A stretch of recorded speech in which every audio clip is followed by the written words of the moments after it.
மின்மினி தமிழர்களுக்காகவே வந்தாச்சு. முதல் hyperlocal social media app. உடனே டவுன்லோட் பண்ணுங்க. காங்கிரஸ் சட்டமன்ற குழு தலைவர் திரு செல்வ பெருந்தகை அவர்கள் இணைந்திருக்கிறார். சார் வணக்கம். ஆளுநர் அரசுக்கு இடையிலான இந்த மோதல் பற்றிய வழக்கு நீதிமன்றத்தில் நிலுவையில் இருக்கிறது.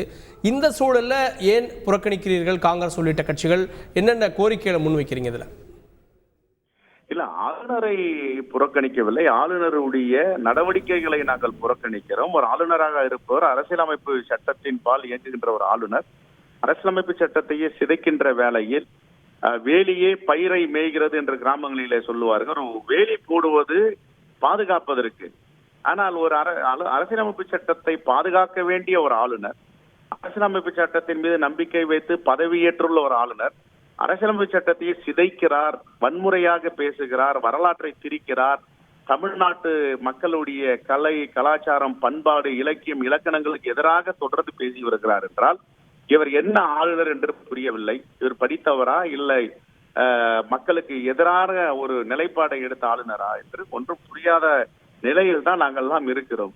குறிப்பாக முதலிலிருந்தே அவருடைய வேலைகள் எல்லாம் இந்த RSS சித்தாந்தம், சங் பரிவார் சித்தாந்தம் என்னவோ அதை திணிக்க பார்க்கிறார்.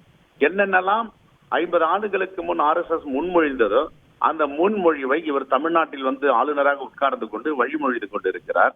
குறிப்பாக எவ்வளவோ அவர் தமிழ்நாட்டு நலன்களுக்கு எதிராக, தமிழ்நாட்டு வரலாற்றுக்கு எதிராக திரித்து கூறும் நிலையில் இருந்தாலும் தமிழகம் என்று அழைக்க வேண்டும், தமிழ்நாடு என்று அழைக்கக்கூடாது என்றார். தமிழ்நாட்டுடைய வரலாறு இவருக்கு அடிச்சுவடி தெரியுமா? இந்த தமிழ்நாடு என்ற பெயரை பெறுவதற்கு எவ்வளவு போராட்டங்களை எடுத்திருக்கிறார்கள். மொழிவாரி மாநிலம் எதற்காக பிரித்துக் கொடுக்கப்பட்டது? ஜவஹர்லால் நேரு பிரதமராக இருக்கும் பொழுது, பெருந்தலைவர் காமராஜர் முதலமைச்சராக இருக்கும் பொழுது. ஆக இப்படி வரலாற்று சிறப்புமிக்க தமிழ்நாட்டை ஏன் இவ்வளவு மோசமாக சித்தரிக்கிறார்? இல்ல வரலாறு இவருக்கு யாரும் சொல்லிக் கொடுக்கவில்லையா?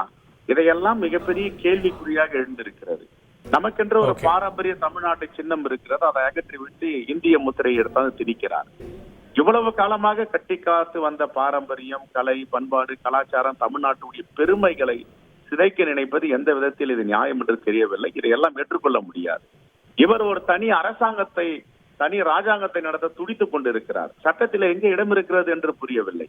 உச்சபட்சமாக நேற்று அண்ணா பல்கலைக்கழகத்தில நேதாஜி சுபாஷ் சந்திர போஸுடைய பிறந்தநாள் விழாவில் கலந்துக்கும் பொழுது அங்க இருக்கின்ற மாணவரிடம் பேசுகிறார். 1947 சுதந்திரம் மகாத்மா காந்தியடிகளால் பெறப்படவில்லை, நேதாஜி சுபாஷ் சந்திர போஸால் பெறப்பட்டது. அப்ப இதை சொல்லியவர் யார்? இதற்கு என்ன காரணம் என்பதையும் சொல்லுகிறார். அட்லி என்பவர் எழுதியிருக்கிறார். யார் அட்லி? இந்தியாவிற்கும் அட்லிக்கும் என்ன சம்பந்தம் இருக்கிறது? அட்லி என்பவர் இந்தியாவை அடிமைப்படுத்தி வைத்திருந்தார். அவரை காங்கிரஸ் பேரியக்க தலைவர்கள் விரட்டி அடித்தார்கள்.